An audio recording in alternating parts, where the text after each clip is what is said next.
Welcome to Laney College Library. My name is Evelyn Lord, and I have the honor of being the head librarian at this library. And I also have the honor of getting our program started by introducing our college president, Dr. Temil Gilkerson. Just to say a few brief words, Dr. Gilkerson has been involved in community colleges for many years. She began at Chabot College as one of the counseling psychology faculty there. But she's moved to a number of colleges in the Bay Area and served in different administrative positions. And Laney College was fortunate to have her join us as our permanent college president just a little bit over a year ago on March 30th. 2017. And so please welcome Dr. Temil Gilkerson.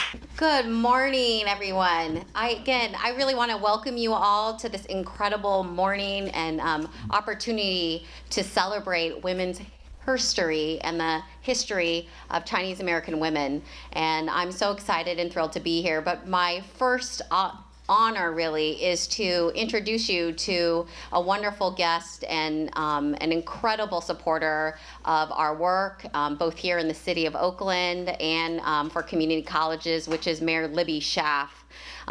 Mayor Schaaf has been the mayor of Oakland since 2015, and prior to that election as mayor, she served and represented District 4 for over 4 years on the Oakland City Council. She is, and often says when I see her, born and bred in Oakland, down for the city for which we both love very much. She was a graduate of Skyline High School.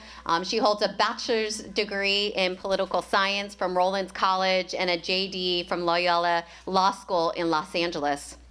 I think Mayor Schaaf has been celebrated most recently, I think, for her strong leadership and support in terms of her stance on immigrants' rights in our communities. We serve and sit here at Laney in the bed of sort of lots of things that are going on in our communities, and she has been a strong leader showing her stance that the priority for her is the safety and well-being of our community and our residents, and we are strongly appreciative for her bold leadership and her willingness to continue to make sure that we are protecting the communities which we serve.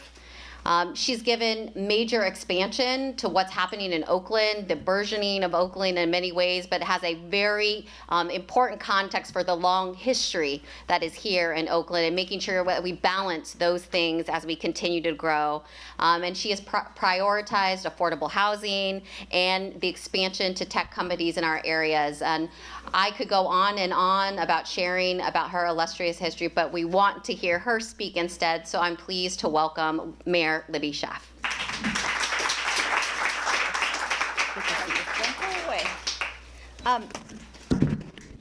I want to begin, before just making general comments, by honoring this occasion appropriately. And I want to do that first with our President Dr. Gilkerson, with a special recognition of the Laney College Library. One thing she did not say about my background is that I actually attended Laney. I received, when I was a student at UC Berkeley, I took several classes here that were accredited also by UC Berkeley towards graduation, allowing me to graduate without more debt than I already had. And then later I came back here to learn how to use computers. Yes, I am so old that I went to college with a typewriter. But this is where I came to actually learn to use a computer to make myself employable right Wonderful. Here at Laney College. And Laney is still fulfilling that incredible promise and service to this community every day and in so many wonderful ways. So it's really just personally gratifying to be here to recognize the Laney College Library. So this is a special mayoral proclamation recognizing the Herstory Legal History of Chinese American Women exhibition and showcasing 165 years of Chinese American women history. So whereas Laney College Library has been a pioneer in preserving and documenting the college and local history, and whereas opened in 1956, the library has regularly recognized the diverse heritage of our community through public programs and educational events. And whereas on May 2nd, Laney College Library is unveiling a photo exhibit featuring the history of Chinese American women entitled Herstory, Legal History of Chinese American Women. Whereas the exhibit recognizes the challenges and successes of Chinese American women and the milestones Chinese Americans have achieved through their struggle to be treated with dignity and respect. I'm going to skip a little bit of this so that because I'm also going to be recognizing specifically Dr. Chu Chang, but I am very pleased to proclaim that I, Mayor Libby Schaaf, join in celebrating the Laney College Library for presenting the photo exhibit. I further extend my warmest and deep appreciation to Laney College librarian Ying P. Wang and Dr. Chu Chang for their dedication to preserving the proud legacy of Chinese Americans. Thank you so much.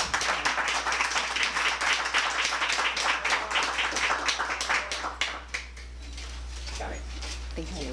Thank you so much. All right. Now I have a special personal recognition for Dr. Chang. Can Dr. Chang come join me? Thank you. So Dr. Chang is the Herstory exhibit curator. She's worked tirelessly over the past 4 years to document the written history of Chinese Americans in the United States. Originally from Taiwan, Dr. Chu has been a practicing lawyer in California for the last 30 years. She obtained her PhD degree from Rutgers University in biochemistry. You are a Renaissance woman. And graduated from Columbia University Law School. She personally collects herstory, including rare photographs and case descriptions of efforts by Chinese American women to gain legal standing in the United States. And her exhibition presents Chinese American women's history through legal cases fought in Supreme Courts throughout the United States since 1852. Therefore be it proclaimed that I, Mayor Libby Schaaf, join in celebrating Dr. Chu Chang and the opening of the Herstory exhibit at Laney College in Oakland, which offers Peralta College students and our entire community a special opportunity to enjoy a fascinating look into the lives of ordinary people who fought for equal treatment in the eyes of the law, and a remarkable glimpse into how these legal cases shaped the lives of Chinese Americans and everyone's relationships with immigrants. I'm very proud.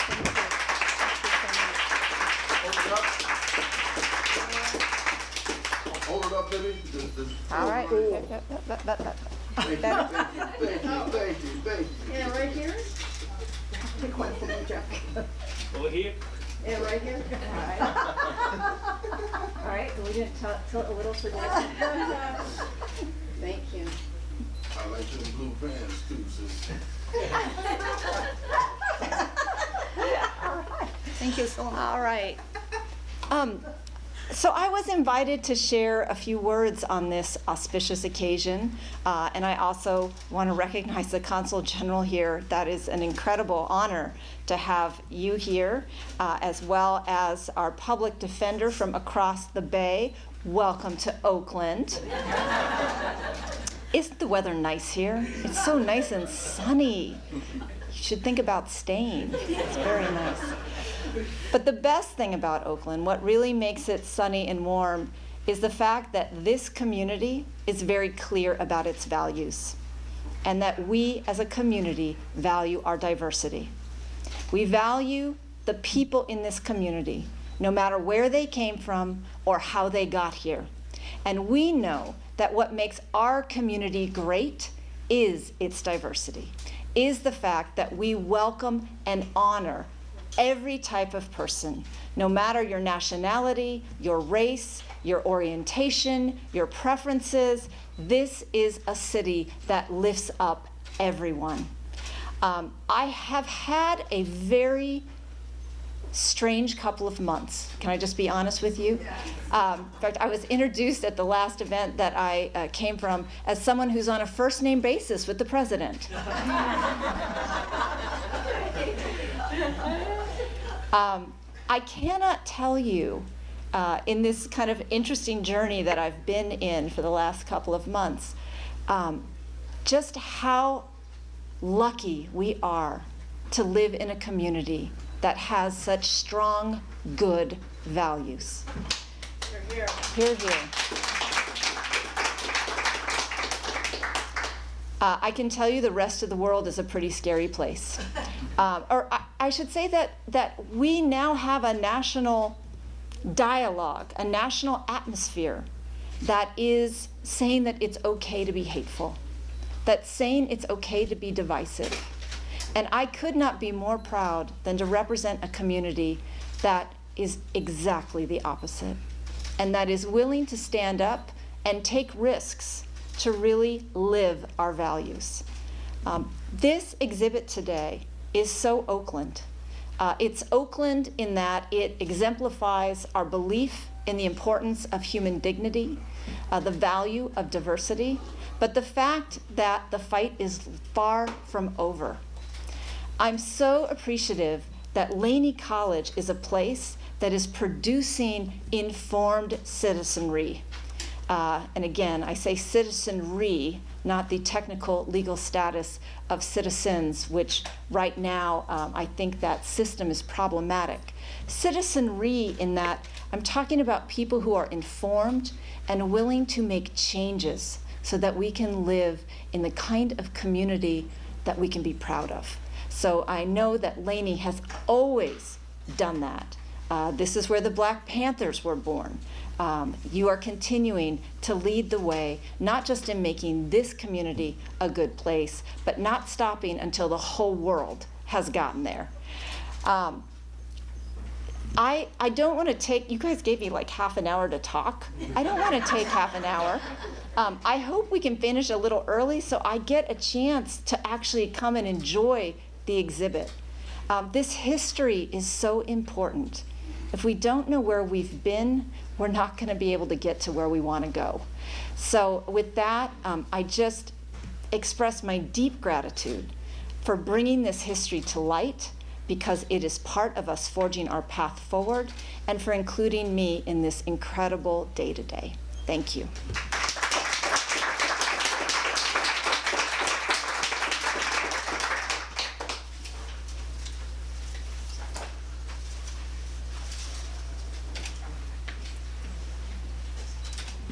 Mayor Schaaf, we were going to ask you to introduce Jeff Adachi, and I don't feel, would you mind? Thank you. I'm definitely not prepared. Okay. We're very proud to have you come to this side of the bay. Jeff Adachi has an incredible career for being, think about the real meaning of these words, a defender of the public. The public, all of the public. And if I can just make one little political pitch, we believe that as Americans, in what is supposed to be a free and aspirational democracy, that everyone deserves representation when accused of a crime.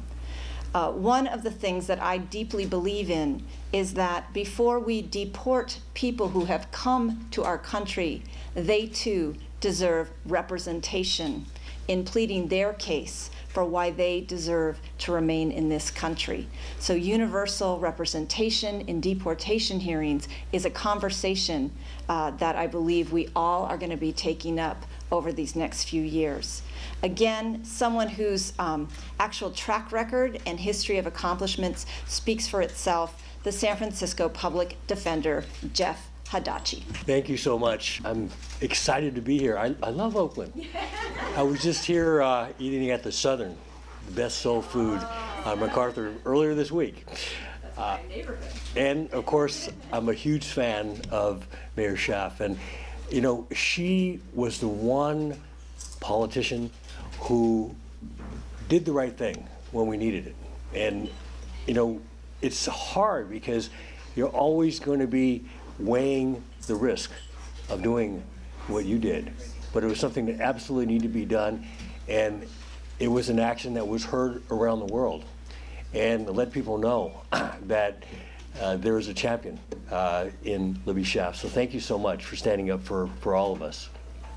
And I'm excited to be here for my friend, Dr. Chang, who, this is the 20th exhibit that you've done now, from Los Angeles and Washington, D.C., and spreading the word. Yeah. And you know, it's not an easy thing to do because she does have a full-time job. She's a lawyer and a litigator. And not only that, she's a biochemist. And so she went to school, became a biochemist, and then went to Columbia, graduated and became a lawyer, and is a very prominent, top-notch trial lawyer. So much so that she was persecuted by the Taiwanese government on a case where she represented a party and acquitted herself in that matter. So you've taken on the government in one, which is what we do as public defenders. We're paid by the government to fight the government. People say, you're a bunch of anarchists, and you know that in many ways is true. But our job is to ensure that the individual rights of citizens are respected. And so that's really why this exhibit is so important, because what's going on outside here? Okay, lunchtime. But you know, I had a chance to take a look at the exhibit earlier, and you know, even though I went to law school and supposedly know something about the law, I did not know about many of these stories. And in particular, there's a photo of Atoy, and you couldn't make up a story like this, but she immigrated to the United States, decided to open a brothel, and she was being charged a tax in order to do her business. And she sued in the courts because she didn't want to pay the tax to the gangster who was trying to extort her. And she was told that because she was Chinese, she could not get any redress in the courts. Isn't that an amazing story? I did not know that. And this was actually like 50 years before Yik Wo, you know, which is a case that we studied in law school, right? It was the Chinese laundryman in San Francisco who was discriminated against because the Board of Supervisors said you have to have a laundry made out of brick and not wood, and all the Chinese laundries were made out of wood, and that was the case that started equal protection. But this was almost 40 years before that Atoy brought her case. And then there's the case of Page, and that was what, was it 1852? Yeah, which was decades before Brown versus Board of Education. And so, you know, it's so reaffirming to hear that not only were there people of color, but women, you know, who were asserting their rights, bringing these cases to court. And in many cases, you know, whether they did it for themselves or they did it, you know, for the betterment of society, really doesn't matter, because the outcome of the case is that they changed the course of history. So whether it was the first Chinese American woman to vote in a presidential election, to fight for employment, to become a judge, you know, all of these things are landmarks. And I have to say that as a community, we haven't necessarily done a great job of memorializing it and documenting it. So I want to really thank Dr. Chang for her commitment. And you know, you really have to be determined in order to make something like this happen. So hats off to you. And I hope you make a movie out of this. It'd be a great film for you to make. So anyways, great to be here. I'm going to hang out for a little bit, enjoy the sunshine, probably go to Chinatown and have some Chinese food. And again, let's spread the word so we can get as many people here to see this wonderful exhibit. Now I'd like to introduce General Director Joseph Ma. He's the director of TAICO San Francisco, the Taipei Economic and Cultural Office. And I believe you have more to your title than that, and I would appreciate, I just met you this morning, but it's an honor to have you here, and please, welcome. Thank you. Thank you. Thank you. Thank you very much. And Honorable Libby Schaaf, City Mayor of Oakland, and the President of the Laney College, Dr. Gilkison, and our San Francisco the city public defender, Jeff, and Dr. Chu Chang, distinguished guests, ladies and gentlemen. Good morning. How are you doing today? Good. Thank you. Good. Great. I'm very much honored and delighted to be invited here to attend this opening ceremony of the special exhibit featuring the legal history of Chinese American women. First off, on behalf of my office, the Taipei Economic and Cultural Office in San Francisco, which represents the government of the Republic of China on Taiwan in the area of Northern California, state of Nevada, and the state of Utah. I would like to extend my warmest welcome to Dr. Chu Chang upon her visit to San Francisco Bay Area again. And I would also like to take this opportunity to express my sincere gratitude and admiration to the Laney College and Dr. Chu Chang for holding this very meaningful and special exhibit. This exhibit features the rare photographs and case descriptions of the obstacles, hurdles, and struggles endured by Chinese American women to gain their legal standing in the United States over the past 165 years. And it offers a fascinating look into the lives of ordinary people who fought for equal treatment of the law, immigration, and citizenship. So I believe that through this history exhibit, it will awake the awareness of the equal rights among the people, and further empower women to continue to strive for their equal rights in our society in the future. So lastly, I want to thank the Laney College and Dr. Chu Chang again for inviting me here today to let me have the opportunity to show support together with you for this endeavor. And I wish this exhibit great success, and each and every one of you the good health and happiness. Thank you very much, and have a wonderful day. Thank you. Thank you so much, Jeff and our Honorable Director Ma. I really appreciate it so much, and to the mayor, who I know has a busy schedule and had to leave. So I really want to, again, welcome everybody to what I think is a really amazing opportunity for this community. And really want to take a moment first to acknowledge Yiping and her amazing efforts to bring this exhibit to Laney College. Really, her efforts coordinating and organizing this opening ceremony, I really want to say her creativity, steadfast leadership, and this belief, really, that stories, right, our histories, our herstories, are meant to be told truly underscores, I think, what the amazing opportunity and the role we play here in the heart of Oakland, on the doorstep of Chinatown, to ensure that we are telling those stories here and making sure our students and our faculty and staff have an opportunity to reflect on them, right?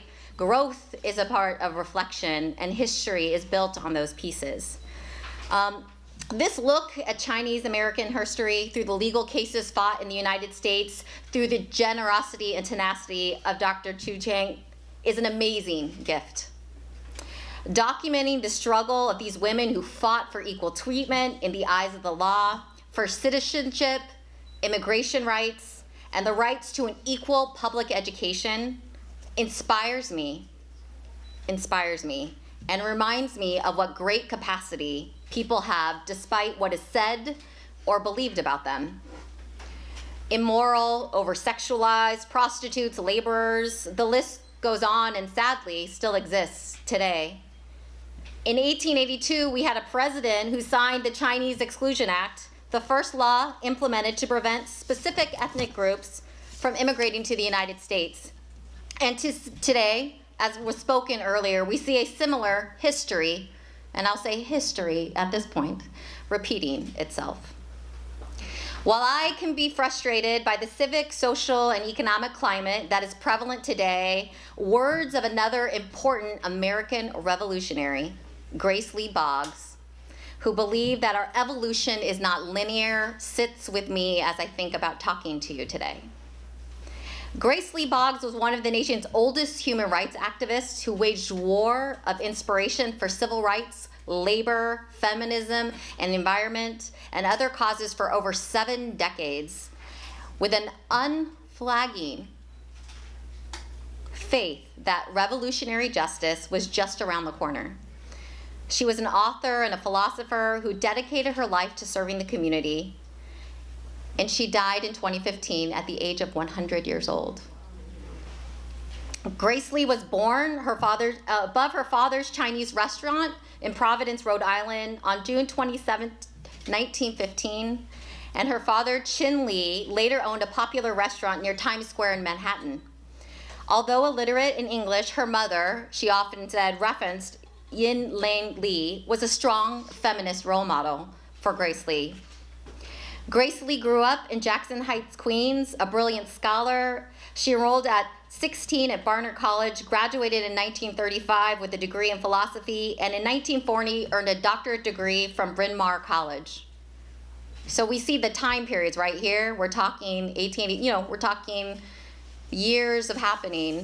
But what happens? She was influenced by these amazing philosophers, right? Kant, Hegel, Marx, the precursor to all of that.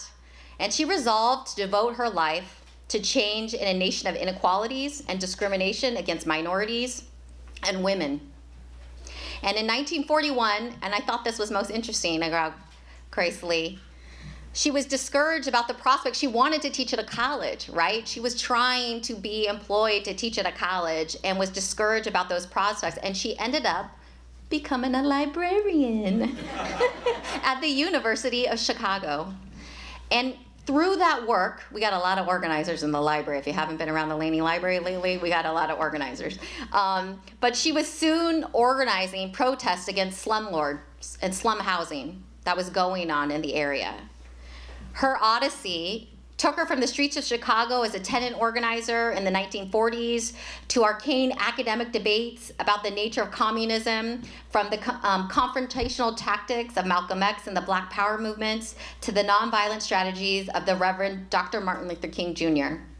And finally, to her own manifesto for change, based not on political and economic upheavals, but on community organizing and resurgent moral values. She was known as being Chinese Black in the communities and did so much for Detroit and the history. In her 1998 memoir, Living for Change, Grace wrote that reality is constantly changing, and we must be wary of becoming stuck in ideas that have come out of past experiences and have lost their usefulness in the struggle to create the future. Like Boggs and the amazing women detailed in this exhibit, they never lost their optimism about the possibility of change. Viewing this exhibit, it reminded me of the progress that has been made by the tenacity of seemingly ordinary people, and that today, Chinese American women and other Asian American women are serving in positions of leadership in this community. We stand on the shoulders of amazing women before us. I stand on the shoulders of amazing women before me. The gift of this exhibit really, and this ceremony really reinforces the transformative power of education and really belies the work that we do here at Laney College. I mean, what's so amazing is, you know how things come full circle and just happen to happen? So a faculty member gifted me this book at the beginning of this year, Water Tossing Boulders, How a Family of Chinese Immigrants Led the First Fight to Desegregate Schools in the Jim Crow South. An invisible story, an unsuccessful case many years prior to Brown v. Board of Education, the first major desegregation case in the South. And it's invisible. It's literally like our communities are in similar struggles with each other, right? And often we are pitted against each other, thinking that things are much different than they are. And so it felt amazing to me that full circle at the end of an academic year, when I was gifted this at the beginning of the academic year, a story I did not know about. And here now, on that panel there, you are talking about Martha Lum and the history of her father and them fighting, though unsuccessful, right, to allow her equal access to education. There are things that happen that just amaze me. I sit in wonder often. But it reminds me again that we cannot let stories be invisible, that the power of the library, the power of research, the power of these sort of exhibits, the power of what we do in the classroom to reflect is important. You know, we've worked really hard over this last year here at Laney to redefine our mission, to talk about how we are rooted in social justice, how we are about changing and transforming the lives for our students. And a lot of things are talking, and I hearken back to Boggs, this strong Chinese American warrior woman. And she talked a lot about revolution. She was considered a revolutionary. And she said revolution is about something deeper within the human experience. It is the ability to transform oneself and then thus transform the world. That is what we do today. It's an honor to have this exhibit. It's an honor, Yiping, Dr. Chen, for you to be bringing here, and our illustrious guests. We are so pleased to have you here, and I'm pleased. I think Jeff did an amazing introduction of you before I even got here, but I am honored to be able to bring up this woman who has tirelessly, right? He was saying she has another J-O-B, right? You guys, people, we do this, right? J-O-B, Chuen, for my friend in the audience. That means job, for anybody who didn't know. She curated this exhibit over the past 4 years to document the written history of Chinese Americans in the United States. And as Jeff Adachi said, she's a practicing lawyer for over 30 years, an attorney who does pro bono work, is amazing, right? Amazing women we have in our communities.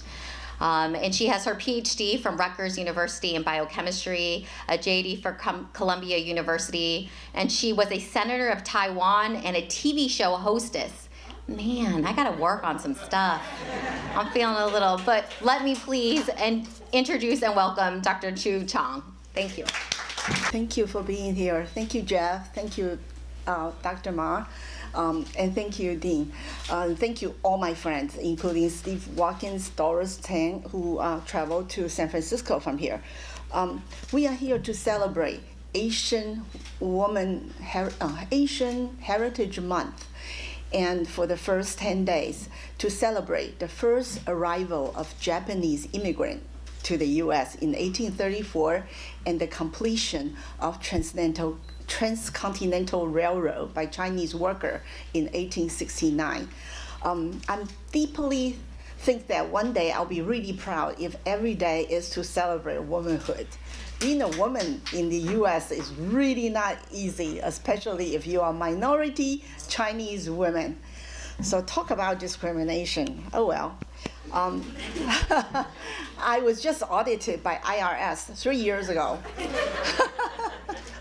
They think if I have all these degrees, I must have made a lot of money. Anyway, what happened was I tried to talk to them and without any success, okay? Finally, I got it. One day, the light just struck me. Oh, this is what it is. So I went out and hired, because all my auditors were white, male, and young. So I went out and hired a lawyer, male, white, and young. You know how soon my case get resolved? Like in a week. I was struggling with them for 3 years. And I say, don't you believe me? They say, no. And then this white young male who has no idea what Form 1099 was all about, he won the case. I got a refund of $20,000 from IRS. I mean, just amazing. Okay, so what can I do? So this is my effort of being recognized as a minority woman. When I started my research in 2014, I checked in the database of Library of Congress and I type in Chinese American women. You know the result is 0. And then I type in the database of San Francisco Mayor Library, the result is 0. Because all the amazing women are grouped under other category. So now, if you check into Library of Congress database and type Chinese American women, you have 12,000, more than 12,000 click. And San Francisco Library has more than 860,000 results. So I say, how could this be like this? So I type in my word, because some call me Dr. Chu, some call me Dr. Chen. This is because when I first came to the US, I was married, and the immigration officer say, what's your last name? I say, Chu. They say, no, what's your husband's last name? I say, Chen. Okay, so now I become Chen Chu Chen, okay? So I type in Chen Chu Chen in San Francisco Public Library database. I got 780,000 clicks. And I say, oh my, I'm so famous. Uh-oh, most are sex offenders. What can I do? But that's okay. History is made of tears, blood, victims, human misery. If you're happily married, very successful, I'm sorry, you won't make it to history. You won't make it to her story because your story is not interesting, okay? So most of us, they say, why you get two doctorates? Are you crazy? Well, I was driven by fear. I have my mom to thank for. When I was about 14 years old, my mom said, oh my God, being a woman, you gotta get married fast, marry to rich people, and you gotta study hard, so that when he dump you, you can find a job. And then she took me to see a beggar, and the beggar was on the street going like this. And my mom said, look, this is what happened when he didn't study hard enough. So I went home and I study. So the result of 2 doctorates, and I married my husband, who's an MD, is because of this, okay? And then 20 years later, my good friend has a 9-year-old son who doesn't study, is totally lazy. So my friend was inspired by me. So she took him to see the beggar, maybe the same beggar, I don't know. And then the 9-year-old observed the beggar and go, when I grow up, I want to be a beggar. And we say, why? And he go, because he doesn't have to study, he doesn't have to work. All he has to do is, so different perspectives. So I was driven by fears. I think a lot of those women in the history were driven by fear. Fear is a very powerful thing. But I hope all the future Chinese, Asian women do not have to choose their career path by fears. Do you know about the Me Too movement, right? That's a lot of fears. And my good friend Jeff has a daughter, and I hope she doesn't have to be driven by fear of her father or of any bad situation comes her way, because this is about celebration of womanhood. And I think woman is the best. We cannot do anything without women. Thank you. Thank you. We're so grateful for this exhibit. We're also so grateful for all of our distinguished guests for being here and sharing with us, and for everyone else who came today. And we have a little token of our appreciation.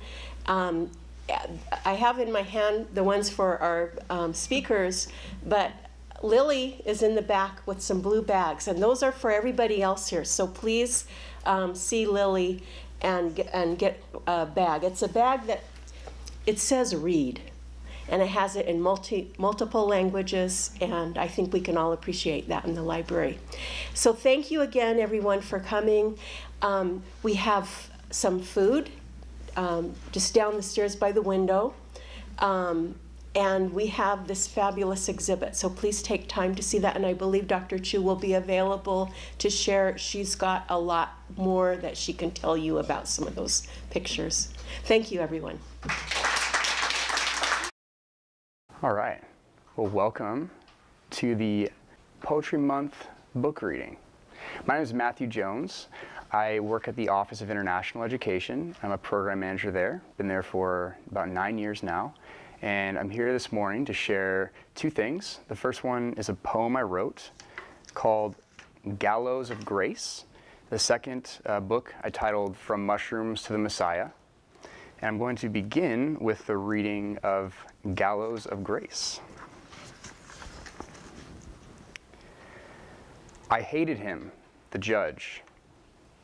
I cursed his name and defied all of his laws. With every sentence I spit in his face, shaking my fist with fury and the devil's applause. Murder, envy, pride, lust, lies. Guilty, said the judge. Then I said my goodbyes. Now sitting on death row, waiting to die. With a noose around my neck on Judgment Day, the judge stops the procession. Wait. There's another way.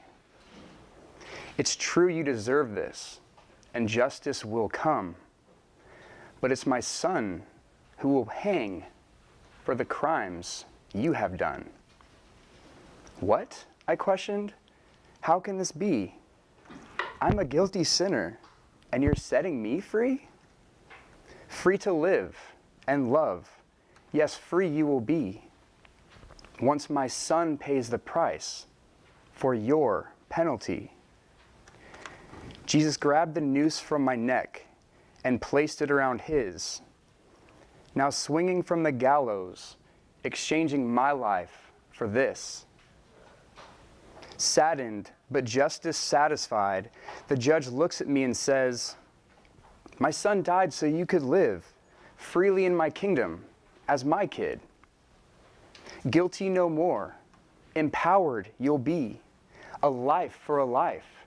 My love set you free. Tears now streaming from my face. How can I ever repay you for this merciful gift of grace? Follow me in love. Live to serve. Offer the gift to others, the one you didn't deserve. Wiping the tears from my eyes, the judge comforted me. Don't cry, my child. Jesus is alive, again, living in victory. But judge, I watched him hang. How can this be? Well, down from the gallows and out of the grave, my son defeated death. It no longer enslaves. Victory is yours. The war has been won. All because of the sacrifice of my only begotten Son. Then I saw him seated high at the throne of heaven with a name on his thigh. King of kings and Lord of lords read the inscription. My eyes now focused on this heavenly depiction. Angels surrounded his throne, exuberantly screaming a chorus of praise. Holy, holy, holy, and hallelujah, the glorious phrase. King Jesus then stood from his mighty throne with a thunderous voice I've never known. Condemned to die, I took your place. Rising from death, I removed your disgrace. No longer your judge, your father he'll be. What's mine is yours for all eternity. How's Gallows of Grace? The next piece I'd like to share with you is a book I titled From Mushrooms to the Messiah. How do you define success? Is it a flourishing family life, prosperous career, healthy marriage, scholastic achievement, or physical fitness? Maybe your idea of success is a combination of the above. No matter how you define success, your journey to the top of that mountain requires commitment. From Mushrooms to the Messiah follows one man's journey to discover how to make and keep the commitments that will ultimately provide the success and fulfillment that many of us desire. Prepare yourself for a wild ride through fraternity life and into the drug abuse that brought one man face to face with the God who would turn his life upside down. No matter your religion or worldview, From Mushrooms to the Messiah will test your understanding of God and redefine faith while offering a timeless and unique love story the world has never known. What are you waiting for? An adventure awaits the willing. My Mount Everest. My Mount Everest. Imagine opening the newspaper to browse the classified ads. As you sift through the countless sea of singles, free stuff, casual encounters, employment postings, and other services, you stumble across the following ad. Wanted. Provider of the following: all-inclusive vacations, first-class world travel and accommodations, personal chef, chauffeur, graduate school tutor, counseling, paid mentorship, food stipend, health club membership, debt consolidation, nutritional supplements, tax advising, resume building, poker, snowboard, tattoo sponsor, and other duties as assigned. Now, if you were to see such an ad, what would you think of its author? Some words that come to mind are delusional, narcissistic, detached from reality, deranged, or even mentally ill. I would personally think that the author created the ad while snorting fairy dust with Peter Pan and thinking happy thoughts. In other words, this person was in desperate need of an unemployment application and a reality check. Although posting something so preposterous may seem far-fetched and futile, that was exactly what I received from my ad on a well-known dating website. My personal ad may not have resembled the one above, but I did manage to walk away with all of the perks listed and more. Before we begin, please let me clarify that this is not a story about dating websites, hiking, or a snow-covered mountain in Nepal. This is my personal encounter with the miraculous and transformational power of God. Scripted long before I was born, created for consumption by atheists, believers, skeptics, and seekers. These experiences are a gift from God so that people can comprehend the very real presence and power of Jesus Christ today. This is also a story about overcoming the fear of commitment. Let's be honest, each of us has a fear in life. These fears, no matter how big or small, prevent us from actualizing our potential. My greatest fear was commitment. For me, making and keeping commitments was like climbing Mount Everest. Impossible. Each opportunity to make a commitment sounded really good at the time, but as I started to experience any form of resistance, I quickly gave up. The problem with this particular fear is that commitments are required to complete anything of significance in life. Every good marriage, business idea, academic endeavor, fitness plan, or personal goal begins with a commitment. For me, to fear commitment was to stifle any potential success in my life.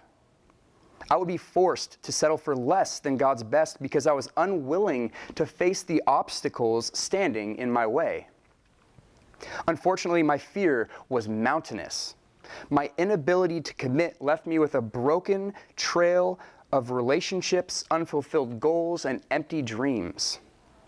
I found myself skating through a life of mediocrity, making minimal effort, taking minimal risks, and therefore experiencing only minimal satisfaction and success.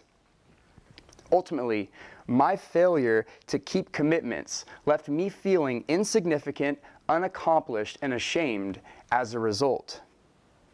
For me to overcome this commitment, I would have to embark on the greatest adventure of my life, my Mount Everest. Attending my own funeral.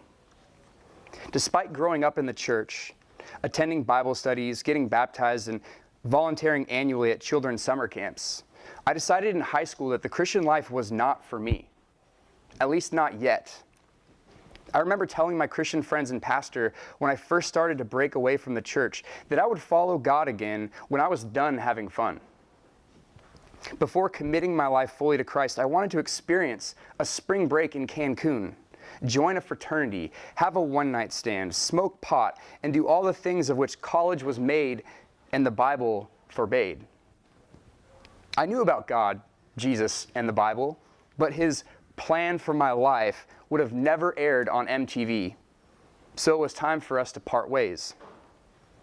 Like many American teenagers, my path of rebellion progressed from house parties in high school to full-blown ragers and kegers in college.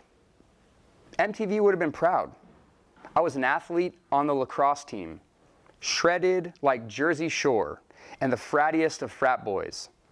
I had different girls in my bed, drinks and drugs in my hand, money in my pocket, and not a care in the world. During the summer before my senior year in college, I started working as a bartender at a resort on the Russian River. On a good day at the resort, I was making upwards of $500 cash in tips. This money went straight to my vacations in Las Vegas, tab at the bar, and recreational drug use. That summer, my weekend drinking binges and occasional marijuana use turned into weekly lines of cocaine, tabs of ecstasy, and caps of magic mushrooms. Not only that, but my partying was no longer confined to the weekend. I now found myself using narcotics on Tuesday nights because they were available. I realized things were starting to get out of hand when I accompanied a close friend to purchase a large amount of ecstasy to distribute around campus. Just one pill was enough for a felony charge and jail time, and we had enough to lock us away for life. Also, in the prime of my partying career, I realized that my drug use was taking a severe toll on my body. I started becoming depressed from the lack of serotonin in my brain. There were even the occasional thoughts of suicide, as my highs were decreasing in height and my lows were increasing in depth. I hated the feeling of sobriety, but I also hated knowing that I could experience such pleasure and happiness only while I was high. I justified the resulting depression as a necessary evil and began binging on special occasions. I remember one night in particular like it was yesterday. Now, the next part of this book, I go into the real encounter of the drug overdose that literally brought me to my deathbed. And on my deathbed, I had an encounter with God. And in this encounter, in an audible voice, Jesus said, "Matt, I love you. I have an incredible plan for your life, but you have to leave your life of sin behind and follow me." And just to ensure that I knew that I wasn't just high, Jesus told me, I know, and he named them, every girl I'd ever been with, every drug I had ever done or sold, every lie I had ever told. And he said, "Matt, I paid for it on the cross. This is your last opportunity, though. If you don't choose my path, you'll go to the place of weeping and gnashing of teeth. So that night, I made a decision. I made a decision to lay down my wants, my desires, and to pursue his, because my way clearly wasn't working. It was ending in a place that I did not want to go. And from that moment, my life started to change. I never went to rehab, never went to therapy or counseling, but the addictions were gone, literally overnight. And then doors started opening for me that I could have never opened on my own. One being that God brought a mentor into my life. And that's where we're going to pick up next. During our trip to China, Joseph revealed his belief that God had a purpose for bringing us together. I'm not a believer in coincidences. I mean, I met the man's daughter on a dating website and ended up in China with him 1 month after. There had to be a reason for this unique encounter. I had no idea what that purpose was, but I was enjoying the ride. After some training in Guangzhou, we flew to Hainan, a tropical island off the southeastern coast of China. In Hainan, it became obvious to Joseph why God had brought me into his life. While leaving our hotel, we were escorted to a limo by our hostess. She was a lovely young Chinese woman with a smile I could not ignore. I asked Joseph how to say, "You are beautiful," in Chinese, but Joseph refused to tell me. When we were seated in our luxurious limo, Joseph asked, "What exactly were you hoping to accomplish by telling a stranger that she was beautiful?" "I was just trying to be nice." "You were trying to flirt," Joseph quickly replied. "True, but what's the harm in that?" Joseph quickly came to understand that as my mentor, there was much more work to be done than he originally had thought. The more time we spent together, the more he learned about my past relationships and failed commitments. I told Joseph about a dating book I had read and how I wanted to have a successful marriage one day. I explained that the problem I was currently facing was that I would always lose interest after gaining the object of my pursuit and affection. I also told him how I feared failing in my marriage as my parents had, which probably kept me from committing to anyone. "Is that what you truly want?" Joseph asked. "A marriage that lasts?" "Of course, more than anything," I replied. "If that's what you truly want, I have a proposal for you. If you are serious about growing closer to God, getting out of debt, learning how to commit, becoming a counselor, and having a successful marriage, I will help you accomplish those goals. I am willing to focus my time, effort, and resources to help you, but I need you to be committed to the process." I nodded my head for him to continue. "If you are willing to sacrifice your dating life and all the romantic relationships for the next 3 years, I will sacrifice the next 3 years of my life to help you achieve your dreams. Does that sound like something that would interest you?"